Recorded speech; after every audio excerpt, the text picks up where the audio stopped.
Nobody saw her leave. Nobody heard a scream. The music kept pulsing. The disco ball kept spinning silver shards across sweating teenage faces, and for a while no one noticed the empty space where Mary Whitmore had been standing. It was as if she had evaporated between one song and the next.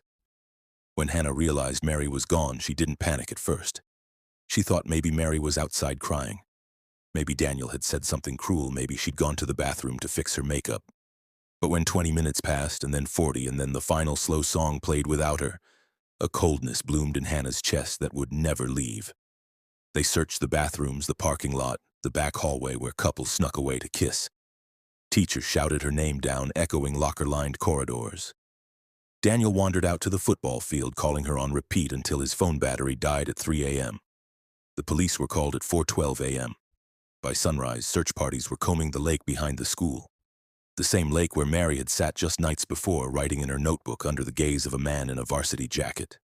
Divers found nothing except beer cans, cigarette butts, and a half-rotted prom corsage floating near the reeds. Blue Ridge went quiet. It was the kind of silence that grows teeth, biting into everything it touches. Towns like Blue Ridge didn't have murders. They had accidents, overdoses, the occasional missing hiker. But not this. Not Mary. At first, people blamed Daniel, because of course they did. He was the last person seen with her, the golden boy with golden fists he kept hidden behind touchdown smiles. Rumors said they'd argued at prom, that she was pregnant, that he'd pushed her too far. Daniel denied it all. He sat in police interviews with his hands trembling in his lap, saying over and over, "I loved her. I loved her. I'd never hurt her." But the cracks were visible. Teachers remembered bruises on Mary's wrist weeks earlier. Friends remembered her falling silent whenever Daniel walked into a room. 2 days after Mary vanished, Hannah remembered what she'd said. "If I don't show up Monday," Mary had whispered, her breath smelling like mint gum in fear, "go to the trophy case." On Monday morning, before first bell, Hannah walked through the empty halls, past the prom posters peeling off cinder block walls, past Mary's locker decorated with wilting carnations and handwritten notes. She stood in front of the trophy case, staring at her own reflection in the glass. There was nothing inside except dust-coated trophies, old team photos, and forgotten plaques. Until she saw it. Tucked behind the 1993 cheer champion trophy, a black leather notebook with peeling corners. Mary's diary. Hannah's hands shook so hard she almost dropped it.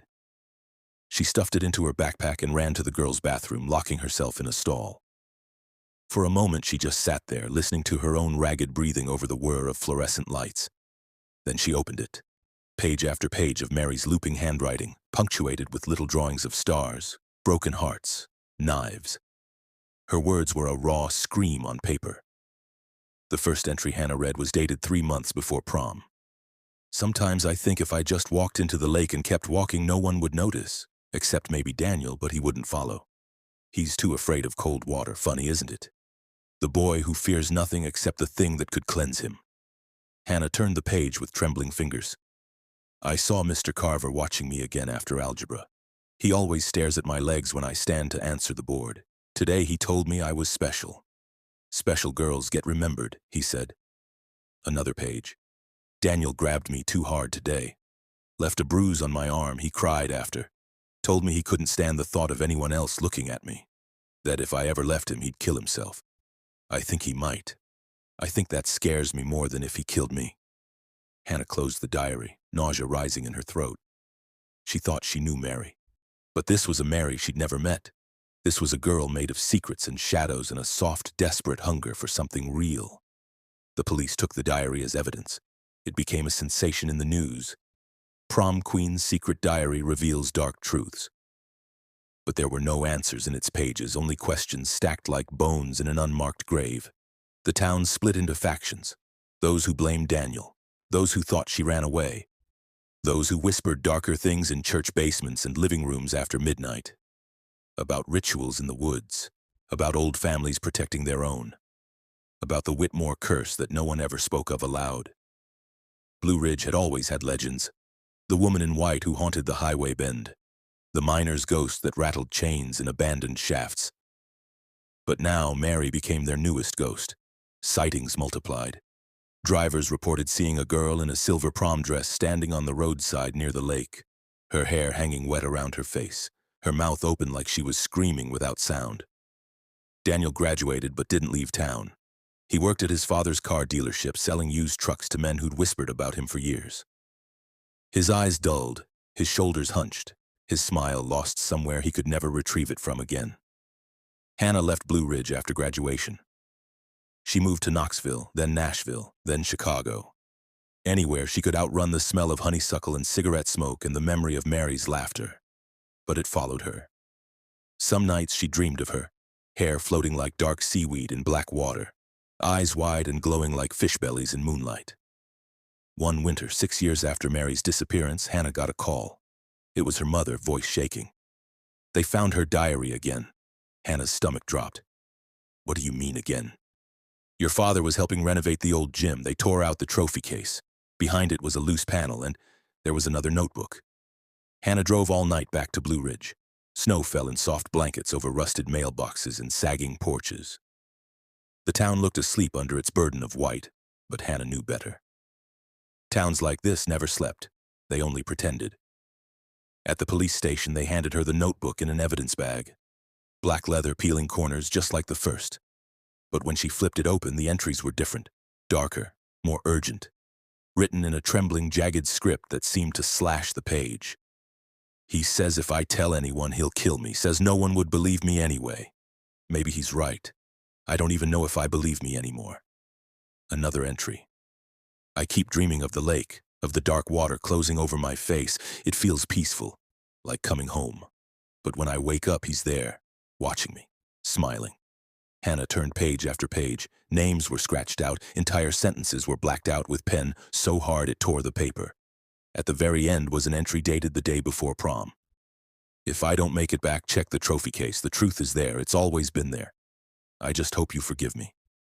Beneath it, a final line written in a childish scrawl unlike the rest of her entries. I love you even when I'm gone. Hannah felt her chest fracture like glass. Tears blurred the ink until it bled across the paper. She pressed her forehead against the notebook and sobbed silently in the fluorescent-lit police office, her breath fogging the plastic evidence bag. When Daniel was called back in for questioning, he looked like a corpse wearing a living boy's skin. Hollow cheeks, bloodshot eyes, voice that shook like dead leaves in winter winds. She was everything, he whispered. But she wasn't. She wasn't mine to keep. No charges were ever filed. There was no body, no weapon, no confession. Only pages and pages of pain, scrawled in ink that no forensic team could translate into justice. Years passed. The sightings continued. Sometimes hikers found silver glitter scattered near the lake shore like fallen stars. Sometimes children heard laughter floating over the water at night. One autumn, 15 years after Mary vanished, construction workers dredging the lake to build luxury condos found something caught in their machinery. It was a scrap of silver fabric tangled with strands of long brown hair. DNA confirmed it was Mary's, but there were no bones, no body, only fabric and hair drifting alone through dark water for over a decade. Blue Ridge mourned again. Candlelight vigils, church sermons, newscasts calling it the tragedy of prom queen Mary Whitmore. But there was no closure, no arrest, no truth, only the echo of her diary's final words. I love you even when I'm gone. Daniel moved away the next year. Some say he went north, working oil rigs in Dakota. Others say he never made it out of Tennessee, that he drowned himself in a motel bathtub off I-40, leaving a note that said only, "Tell her I'm sorry." Hannah stayed in Chicago. She married, had children, lived a life of polite routines and PTA meetings. But some nights, when her husband's breathing turned to gentle snores beside her, she lay awake staring at the ceiling, seeing Mary's eyes in every shadow. She wondered if Mary ever forgave her, for not noticing sooner, for not saving her, for being the friend who believed her, but didn't understand what to do with that belief. When her daughter turned 17, Hannah couldn't stop staring at her, watching the way she brushed her hair before school, the way she laughed with friends, the way her eyes sometimes filled with silent questions she never spoke aloud. One rainy night, as thunder rattled the windows and the power flickered out, Hannah walked into her daughter's room and found her sitting cross-legged on the bed, reading by candlelight. "What are you reading?" Hannah asked, heart pounding. Her daughter looked up, eyes bright with secrets. Just a story about a girl who disappeared. They never found out what really happened to her. Hannah felt something collapse inside her. She sat on the edge of the bed and brushed a strand of hair from her daughter's forehead.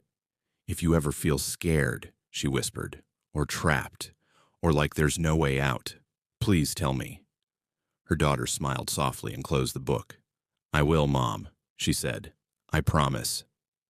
But promises are only words, and words, Hannah knew too well, can disappear just as easily as girls do. Years later, the condos by the lake were finished. Families moved in, planting rose bushes and hanging wind chimes on porch rails. Children ran down the dock and leapt into the cool green water, their laughter ringing out across ripples. Sometimes, in the hush of early dawn, before the fog burned off the lake's surface, joggers would pause and look out across the stillness and swear they saw her. A girl in a silver dress, standing waist-deep in the water, hair hanging wet and tangled over her shoulders. Just standing there, staring at them, smiling with a sadness so profound it rooted their feet to the ground. When they blinked, she was gone. But the feeling lingered, like the smell of honeysuckle and cigarette smoke. Like a song stuck in your head that you can't name but makes your chest ache with something almost like love, or almost like grief. Hannah grew old. She buried her parents, watched her children leave for college, held her husband's hand as he took his final breath. Life moved on, as it always does, but Mary never aged beyond 17, frozen in memory like the silver glitter caught in the reeds.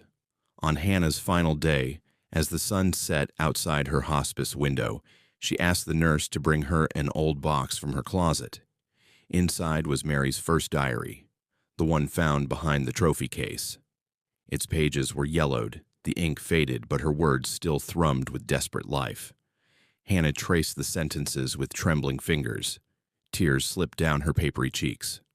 "I love you even when I'm gone." She closed her eyes, and in the silence that followed, she heard laughter. Faint, like an echo from another world.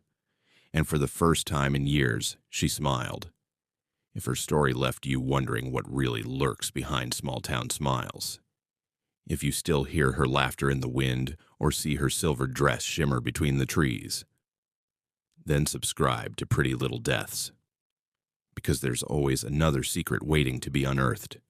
And if someday, while driving down a lonely Tennessee back road at midnight, you see a girl standing by the lake, would you stop to help her? Or would you keep driving, pretending she was never there at all?